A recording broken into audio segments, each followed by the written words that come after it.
بسم الله الرحمن الرحيم وبه نستعين أما بعد عن أبي هريرة رضي الله تعالى عنه قال قال النبي صلى الله عليه وسلم الإيمان 79 شعبة فأفضلها قول لا إله إلا الله وأدناها إماطة الأذى عن الطريق والحياء شعبة من الإيمان رواه مسلم أو كما قال النبي صلى الله عليه وسلم.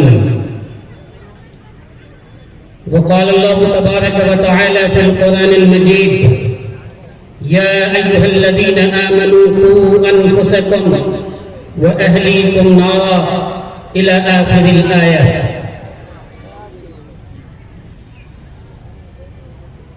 محترم سامعین، برادران اسلام،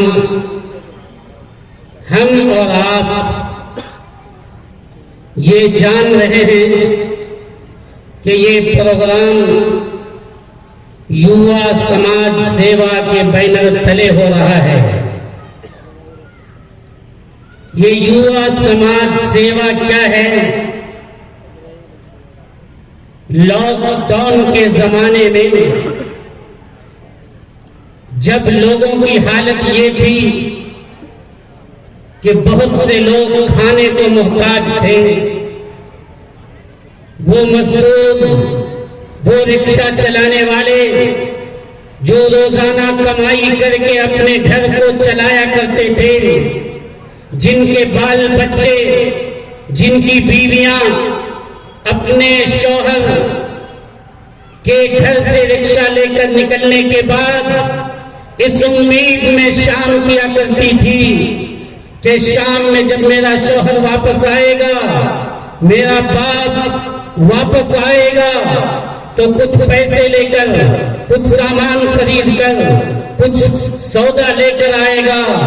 وہ رکشے جب بند ہو گئے تھے، غریبوں کے لالے پر رہے تھے، لوگ نانے شبینہ کے محتاج تھے، اس وقت میں یہاں کے چند نوجوانوں نے یووا سماج نامی ایک کمیٹی تشکیل دی اور آپس میں ایک دوسرے سے پیسے لے کر انہوں نے لوگوں کی خدمت کا کام کیا، غریبوں کا پیٹ بھرا، غریبوں تک کھانے کو پہنچایا، غریبوں تک کھانے پینے کی چیزیں جو نہیں پہنچ رہی تھی ان تک پہنچایا. کئی لاکھ روپے ان لوگوں نے اس وقت میں خرچ کیا اور پھر اپنا یہ بیڑا اٹھایا کہ ہمارا کام ہے غریبوں کی مدد کرنا، ہمارا کام ہے سماج کا سیوا کرنا. چنانچہ ان لوگوں نے پھر یہ قدم اٹھایا کہ وہ غریب بچیاں جو اپنے باپ کے سہارے جیتی ہے، جس کے باپ کی نیند حرام ہے، جس کی ماں کی نیند حرام ہے، اس سوچ میں، اس سمجھ میں کہ اس کی بیٹی جوان ہو رہی ہے، اب وہ شادی کس طرح کرائے، شادی کے کئی لاکھ روپے کا انتظام وہ کہاں سے کرے گا، کیسے کرے گا، اس سوچ میں اس کو رات میں نیند نہیں آتی ہے، دن بھر وہ کماتا ہے، دن بھر پریشان رہتا ہے. یہ سماج سیوا جو تشکیل کمیٹی بنی ہے، انہوں نے یہ قدم اٹھایا کہ ہم وہ غریب بچی جس کے باپ ان کی شادی نہیں کرا سکتے ہیں، جن کی ماں ان کی شادی کا انتظام نہیں کر سکتی ہے، ہم لوگ ان کی شادی کا انتظام کریں گے. آج بھی 2 شادی ہوگی، اس کے بعد بھی چند شادی ہوگی، اس طرح یہ لوگ ان کی شادیوں کا انتظام کر رہے ہیں. آپ کو سن کر حیرت ہوگی کہ آج ہماری غریب بچیاں جو کہ شادی کی وجہ سے غیروں کے ساتھ بھاگ رہی ہے، غیروں کے ساتھ وہ جا رہی ہے، صرف اور صرف اس لیے کہ ہم نے اس سماج کو تلک اور جہیز کے بندھن میں اس طرح باندھ دیا ہے کہ وہ بیٹی یہ سوچتی ہے کہ ہمارے باپ کہاں سے پیسے کا انتظام کریں گے. وہ خود راتوں کو روتی ہوگی، اس کی ماں روتی ہوگی، اس کا باپ روتا ہوگا.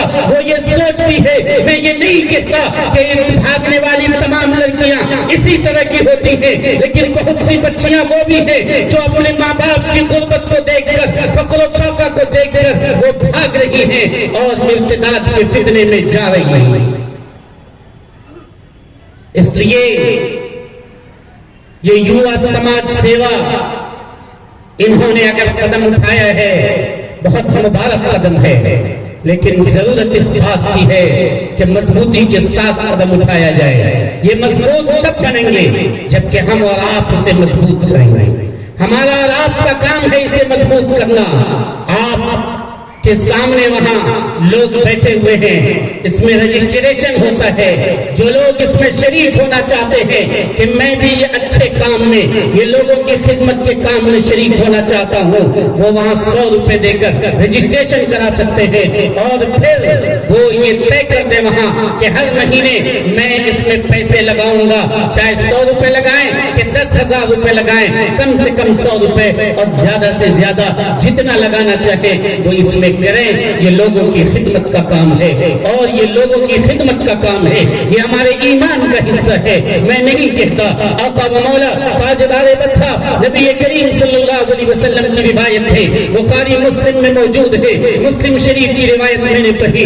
حضرت ابو ہریرہ رضی اللہ تعالی عنہ فرماتے ہیں کہ الایمان بضع و سبعون شعبۃ، ایمان کے 70 سے زیادہ شاخیں ہیں، ایمان کے بہت سی شاخیں ہیں، اس میں 2 حصہ ہے، فافضلها قول لا الہ الا اللہ وادناها اماطۃ الاذى عن الطریق۔ میں آپ کو مثال سے سمجھاتا ہوں۔ مثال کے طور پہ اعجاز آپ کے سامنے بیٹھا ہے، ہاتھ، پاؤں، ناک، کان، زبان، ان تمام چیزوں کے مجموعے کا نام یہ اعجاز ہے۔ ہماری زندگی کے لیے، ہماری اس دنیا میں رہنے کے لیے ہمارے لیے ہاتھ بھی ضروری ہے، آنکھ بھی ضروری ہے، کان بھی ضروری ہے، یہ تمام چیزیں ہمارے بدن کے حصے ہیں۔ لیکن یاد رکھیے گا، ہمارے بدن کے 2 حصے بڑا اہم ترین حصہ ہے۔ ایک حصہ کمر سے اوپر کا ہے، جو حصہ اوپر کا ہے، اور ایک حصہ کمر سے نیچے کا ہے۔ آقا و مولا تاجدار بطھا نبی کریم صلی اللہ علیہ وسلم نے لوگوں کو یہ سمجھایا کہ دیکھو تمہارے ایمان کے بہت سے شاخیں ہیں، بہت سے حصے ہیں، وہ 60 یا 70 سے زیادہ شاخیں ہوں گی، لیکن اس کا 2 حصہ ہے۔ ایک حصہ کمر سے اوپر کا جو بنیادی حصہ ہے وہ ہے فافضلها قول لا الہ الا اللہ، اور اس کا سب سے نچلا حصہ ہے ادناها اماطۃ الاذى عن الطریق۔ آپ نے فرمایا کہ دیکھو سب سے اعلیٰ حصہ یہ ہے کہ تمہارے دل میں اللہ کی عظمت ہونی چاہیے، اللہ کا خوف ہونا چاہیے، اللہ کا ڈر ہونا چاہیے۔ اس لیے وہ لوگ جو اس سماج سیوا کا کام کر رہے ہیں ان کے اندر ایمان ہونا چاہیے، ان کے اندر دین ہونا چاہیے، ان کے اندر اللہ کا ڈر ہونا چاہیے۔ وہ اس بات کو طے کریں کہ ہم جس کام کو کریں گے وہ دکھلاوے کے لیے نہیں کریں گے، شہرت کے لیے نہیں کریں گے، ناموری کے لیے نہیں کریں گے۔ ہم جس کام کو کریں گے اللہ کی رضا کے لیے کریں گے، اللہ کو خوش کرنے کے لیے کریں گے، اللہ کو راضی کرنے کے لیے کریں گے۔ سب سے پہلا حصہ جو لوگوں کے اندر موجود ہونا چاہیے وہ اللہ کی عظمت ہے، اس کے دل میں قول لا الہ الا اللہ وہ جمع ہوا ہونا چاہیے۔ اور دوسرا حصہ آقا نے فرمایا ادناها اماطۃ الاذى عن الطریق، جو نیچے کا حصہ ہے وہ حصہ ہے راستے سے تکلیف دہ چیز کو ہٹا دینا۔ اگر راستے میں کانٹا پڑا ہوا ہے اسے بھی اگر آپ ہٹا دیتے ہیں لوگوں کو تکلیف نہیں ہوگی، لوگوں کو فائدہ پہنچے گا۔ ذرا اندازہ لگائیے، آقا و مولا تاجدار بطھا نبی کریم صلی اللہ علیہ وسلم نے وہ جگہ جس جگہ میں لوگ بیٹھا کرتے ہیں، ایسی ٹھنڈ ایسے سایہ کی جگہ پر آپ نے پیشاب کرنے سے منع کیا، گندگی کرنے سے منع کیا، راستے کو گندا کرنے سے آپ نے منع کیا، اس لیے تاکہ لوگوں کو نقصان نہ پہنچے، لوگوں کو فائدہ پہنچے۔ مسلم شریف کی ایک روایت ہے کہ ایک ٹہنی وہ راستے میں جھکی ہوئی تھی، ایک شخص گیا اور اس شخص نے اس ٹہنی کو کاٹ کر راستے کو صاف کر دیا۔ نبی کریم صلی اللہ علیہ وسلم نے فرمایا وہ انسان جنت میں جائے گا۔ راستے سے تکلیف دہ چیز کو ہٹا دینا یعنی لوگوں کو فائدہ پہنچانا۔ بہت افسوس ہے اور بہت حیرت کی بات ہے کہ وہ انسان جس کا کام ہے لوگوں کو فائدہ پہنچانا، وہ انسان لوگوں کو نقصان پہنچانے کے در پہ رہتا ہے۔ آقا نے فرمایا خیر الناس من ينفع الناس، لوگوں کو فائدہ پہنچانے والا سب سے بہتر انسان ہے، سب سے بہتر انسان ہے۔ آپ اپنے دامن کو جھانک لیں کہ آپ لوگوں کو کو فائدہ پہنچاتے ہیں؟ ہرگز نہیں. ہمارا کام یہ ہے کہ ہم لوگوں کو نقصان پہنچانے کی کوشش کرتے ہیں. کبھی کسی کی ٹانگ کھینچتے ہیں, کبھی کسی کی عزت سے کھلواڑ کرتے ہیں, کبھی کسی کو نیچے دکھانے کی کوشش کرتے ہیں. یہ ہماری صورتحال ہے. ہم یہی کر رہے ہیں. ذرا سوچئے کہ تکلیف پہنچانا, نقصان پہنچانا کس کا کام ہے؟ یہ تو شیر اور چیتے کا کام ہے, یہ سانپ اور بھیڑیے کا کام ہے. آپ نے سنا ہوگا ڈائناسور جس کا کام تھا صرف دوسروں کو نقصان پہنچانا, اس کی نسلیں زمین سے ختم کر دی گئی. ٹھیک اسی طرح یاد رکھیے, قانون فطرت ہے, فطرت کا قانون ہے کہ جو انسان دوسروں کو نقصان پہنچاتا ہے اسے بھی مٹا دیا جاتا ہے, اس کی نسلوں کو بھی برباد کر دیا جاتا ہے. اس لیے لوگوں کو فائدہ پہنچانے کی کوشش کیجیے. اور یہ لوگ کوئی عام لوگ نہیں ہیں. آقا و مولا تاجدار مدح نبی کریم صلی اللہ علیہ وسلم نے فرمایا, الخلق عیال اللہ, الخلق عیال اللہ. پوری مخلوق اللہ کے لیے کنبہ کی طرح ہے, خاندان کی طرح ہے. انسان کا ہر انسان وہ اللہ سے جڑا ہوا ہے. اگر ہمارے بیٹے کو کوئی تکلیف پہنچائے ہمیں تکلیف پہنچتی ہے, ہمارے گھر کے کسی فرد کو کوئی ستائے ہمیں تکلیف پہنچتی ہے, ہمیں غصہ آتا ہے, کیونکہ وہ ہمارے خاندان کا حصہ ہے, ہماری اولاد ہے, اس لیے اسے کوئی تکلیف نہیں پہنچا سکتا. اللہ کے رسول صلی اللہ علیہ وسلم نے فرمایا, یاد رکھنا مخلوق کا ہر حصہ, چاہے وہ رکشہ چلانے والا ہو, چاہے وہ مزدور ہو, چاہے وہ جھونپڑی میں رہنے والا ہو, چاہے وہ فٹ پاتھ پر زندگی بسر کرنے والے ہو, وہ گویا کہ اللہ کے خاندان کا حصہ ہے. الخلق عیال اللہ, وہ اللہ کے لیے اولاد کی طرح ہے. اگر تم اسے نقصان پہنچاؤ گے, اگر تم تکلیف پہنچاؤ گے, تو یہ سمجھو کہ تم اللہ کو تکلیف پہنچا رہے ہو, تم اللہ کو نقصان پہنچا رہے ہو. علماء کرام ذرا دھیان دیں, حدیث قدسی ہے, اللہ کہے گا کل قیامت کے دن, اے بندے میں بھوکا تھا تو نے مجھے کھانا کیوں نہیں کھلایا, میں ننگا تھا تو نے مجھے کپڑا کیوں نہیں پہنایا. وہ بندہ کہے گا, اے الہ العالمین تو بھوکا کیسے رہ سکتا ہے, تو ننگا کیسے رہ سکتا ہے, تو تو داتا ہے, تو تو سب کو دینے والا ہے, تو تو پالنہار ہے, تو بھوکا نہیں رہ سکتا, تو ننگا نہیں رہ سکتا ہے. اللہ کیا کہے گا؟ اللہ کہے گا میرا فلاں بندہ بھوکا تھا تو سمجھو میں بھوکا تھا, میرا فلاں بندہ ننگا تھا تو سمجھو میں ننگا تھا. جس طرح آج ہم اور آپ, اگر ہمارا بچہ ننگا رہے تو ہم اپنے آپ کو ننگا سمجھتے ہیں, اگر ہمارے بچے کو عید میں کپڑا نہ ہو ہمیں تکلیف ہوتی ہے, ہمیں نقصان ہوتا ہے. اگر ہمارا بچہ وہ بھوکا رہے تو ہمیں تکلیف کا احساس ہوتا ہے. کل قیامت کے دن اللہ اسی طرح کہے گا. اس لیے ہمارے وہ غریب بھائی, ہمارے وہ غریب اور مزدور بھائی جو ہمارے سماج میں زندگی بسر کرتے ہیں, ان کی مدد کرنا گویا اللہ کے اولاد اور اللہ کے خاندان کی مدد کرنا ہے. یہ اللہ کی رضا مندی اور اللہ کو خوش کرنے کا ذریعہ ہوگا. اس لیے ہم اور آپ اس یووا سماج کو سمجھیں, اسے سمجھنے کی کوشش کریں اور مخلوق کی خدمت کا کام کریں.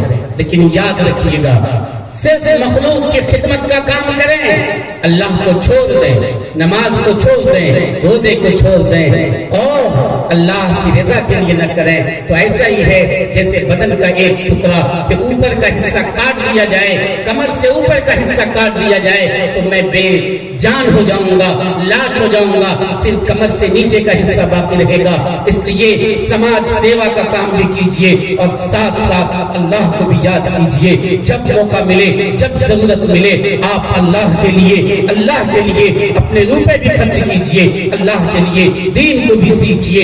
دین آپ کی بنیادی ضرورت ہے. اگر دین اور ایمان آپ کے اندر سے نکل گیا تو یقین مانیے آپ کہیں کے نہیں رہیں گے. ذرا یاد کیجئے اس وقت کو, حضرت بلال حبشی رضی اللہ تعالی عنہ ہے, انہیں پتھر پر لٹا دیا جاتا ہے, انہیں مارا جاتا ہے گھوڑے سے, اور ان کے بدن کو اس طرح دو ٹکڑے اس طرح کر دیا جاتا ہے جیسے کریلا کو بیچ سے چیرا جاتا ہے, اس طرح ہو جاتا تھا. پھر اس کے اندر بالو یعنی ریت کو ڈالا جاتا تھا, گرم ریت کو, پھر اس کے اوپر پتھر ڈالا جاتا تھا اور یہ کہا جاتا تھا, اے بلال ایک مرتبہ کہہ دو ہم نے محمد کا انکار کیا, ایک مرتبہ کہہ دو اللہ ایک نہیں اللہ کئی ہے. وہ کہتے تھے نہیں, اللہ ایک ہے, اللہ ایک ہے, اللہ ایک ہے. اس لیے لوگوں آپ کو ایمان کی حفاظت کرنی ہوگی, آپ کو دین کی حفاظت کرنی ہوگی. یہی ایمان, یہی دین آپ کو دنیا میں بھی چین اور سکون دے گا اور مرنے کے بعد بھی چین اور سکون دے گا. اور یہ سماج سیوا کا کام اس لیے بھی ضروری ہے. اللہ کے رسول صلی اللہ علیہ وسلم نے فرمایا قاد الفقر ان یکون کفرا، فقیری کبھی کبھی آدمی کو کفر تک پہنچا دیتا ہے. اگر ہمارے گاؤں میں ایک آدمی فقیر ہو، اس کو کھانے پینے کو نہ ملتا ہو، کوئی بھی اس کے پاس آئے گا، پیسے دے گا، اس کے ایمان کا سودا کر لے گا. اس کو جب پیسے سے مدد کرے گا تو وہ دھیرے دھیرے ایمان سے ہٹ کر کفر کی طرف چلا جائے گا. اس لیے آپ کی ذمہ داری ہے کہ ان گھروں کی دیکھ بھال کیجیے.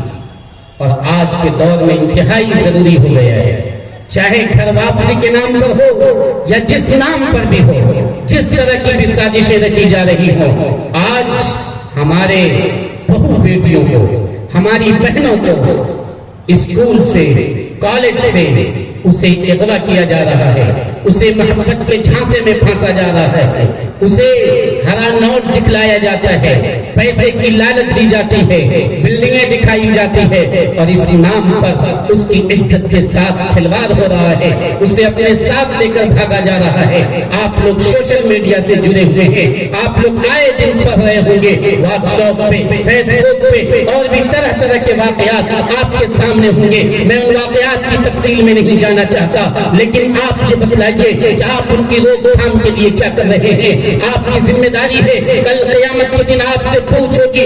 آقا و مولا تاجدار بطھا نبی کریم صلی اللہ علیہ وسلم کا ارشاد ہے وَالرَّجُلُ رَاعٍ عَلَىٰ أَهْلِ بَيْتِهِ، ایک مرد کی ذمہ داری ہے کہ وہ اپنی بیوی کی دیکھ بھال کرے، اپنے بچے کی دیکھ بھال کرے. وہ مرد کس کام کا مرد ہے کہ جس کا بیٹا اس کے سامنے بے لائن چل رہا ہے، وہ جوا کھیل رہا ہے، شراب پی رہا ہے. وہ مرد کس کام کا مرد ہے؟ اس مرد کی مردانگی کہاں چلی جاتی ہے؟ جس کی بیٹی غیر کے ساتھ بات کر رہی ہے، جس کی بیٹی کنوارے ہونے کی حالت میں گھنٹوں موبائل پہ دوسرے سے بات کر رہی ہے. لیکن یہ شوہر، یہ گھر کا ذمہ دار باہر سے آتا ہے، اپنی بیٹی کو دیکھتا نہیں ہے. اور ہماری مائیں اور بہنیں، معاف کیجیے گا، 99% انہی کا دخل ہے اپنی بیٹیوں کو برباد کرنے میں، اپنے بچوں کو برباد کرنے میں. یہ شوہر تو آفس چلا جاتا ہے، دن بھر دیکھ بھالی کرنا، دن بھر شوہر کے بال بچوں کی نگرانی کرنا یہ عورتوں کا کام تھا. وہ عورت اس کو دیکھ نہیں رہی ہے، بلکہ بسا اوقات خود مائیں وہ اسے اٹھا رہی ہے، خود جان بوجھ کے غلط راستے پہ ڈال رہی ہے. یاد رکھیے گا، سب سے قیمتی چیز ہے ہمارے لیے ایمان، اور اس کے بعد ہے عزت، اور اس کے بعد ہے جان مال. اس لیے ہم اور آپ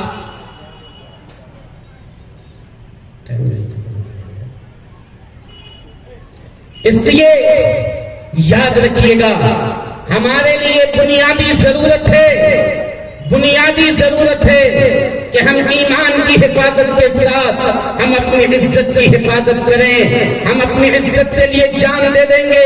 ہم نے یہ سنا ہوگا واقعات، جب فساد ہوا کرتا تھا تو ہماری بہو بیٹیاں، ہماری مائیں اور بہنیں خود سے اپنے بدن میں آگ لگا کر جل جایا کرتی تھی، اپنے آپ کو آگ کے حوالے کر دیا کرتی تھی. کئی واقعات ایسے ہیں کہ خود کنواں میں کود کر وہ جان دیتی تھی، اس لیے کہ کوئی غیر مرد اس کی عزت کے ساتھ کھلواڑ نہ کرے، اس کی عزت پہ ہاتھ نہ ڈالے. لیکن افسوس کی بات ہے، ہماری مائیں اور بہنیں ایک تو اپنے عزت کو نیلام کرنے کے لیے ایسا کپڑا پہنتی ہے جس کپڑے سے اپنے بدن کا حصہ وہ لوگوں کو دکھلا رہی ہے. اس لیے بھی ان کی عزتوں کے ساتھ کھلواڑ ہو رہا ہے. اور اس سے آگے کی صورتحال یہ ہے کہ اگر وہ تعلیم لیتی ہے تو تعلیم کے لیے کہاں بھیج رہی ہے؟ اس کالج میں، اس اسکول میں جہاں اس بات کی کوئی پرواہ نہیں ہوتی ہے کہ دین کی تعلیم دی جائے، جہاں اس بات کی کوئی پرواہ نہیں ہوتی ہے کہ لڑکے کا الگ انتظام کیا جائے، لڑکیوں کا الگ انتظام کیا جائے. آپ کے چرملا کی سرزمین تو بڑی اچھی سرزمین ہے. یہاں تو ایسے علماء ہیں جنہوں نے بچوں کو دینی تعلیم سے آراستہ کرنے کے لیے اور دنیاوی تعلیم سے آراستہ کرنے کے لیے، دونوں تعلیم سے آراستہ کرنے کا ان لوگوں نے انتظام کر رکھا ہے. اس لیے یہاں یہ انتظام ہے، آپ کوشش کر کے انہیں یہاں بھیج سکتے ہیں. وہ کالج جہاں یہ صورتحال ہے کہ لوگوں کے دین کے ساتھ کھلواڑ کیا جاتا ہے. آپ کو میں بتا بتاؤں کہ بسا اوقات ایسا کیا جاتا ہے، بچوں سے کہا جاتا ہے تم اللہ سے چاکلیٹ مانگو، بچہ اللہ سے چاکلیٹ مانگتا ہے، چاکلیٹ نہیں ملتا ہے، اور کچھ دیر کے بعد وہ ٹیچر کہتا ہے تم عیسیٰ مسیح سے چاکلیٹ مانگو، عیسیٰ مسیح سے جیسے چاکلیٹ مانگ رہے چھت سے دھر دھر دھر دھر وہ چاکلیٹ گرنا شروع ہو جاتا ہے، چونکہ اس ٹیچر کے پاؤں کے نیچے ایک بٹن ہوتا ہے، اس بٹن کو وہ دباتا ہے اور عیسیٰ مسیح کے نام کے ساتھ اس کے چھت سے چاکلیٹ گرنے لگتا ہے۔ اس نے پہلے سے وہ انتظام کیے ہوتا ہے۔ بچوں کے دماغ میں یہ بات بٹھلایا جاتا ہے کہ اللہ کچھ نہیں ہے، یہ عیسیٰ مسیح سب کچھ ہے۔ اس طرح ہمارے دین کے ساتھ کھلواڑ کیا جا رہا ہے۔ ہماری بیٹیاں، ہماری مائیں، آپ کے لیے یہ سماج سیوا کھڑا ہوا ہے، یہ یووا سماج سیوا آپ کے لیے ان کے کھڑا ہوا ہے تاکہ آپ کی عزتوں کے ساتھ کھلواڑ نہ ہو۔ لیکن صرف ان لوگوں کے کرنے سے کچھ نہیں ہوگا، آپ کو ساتھ دینا ہوگا۔ اس لیے پردہ میں بیٹھی ہماری مائیں اور بہنیں وہ غور سے سن لیں کہ آپ یقین رکھیے اللہ کی ذات پر شادی کا انتظام کرنا یہ اللہ کا کام ہے۔ اللہ نے جب آپ کو پیدا کیا ہے تو آپ کے کھلانے، آپ کے پلانے کا انتظام یہ اللہ نے اپنے ذمہ لے لیا ہے۔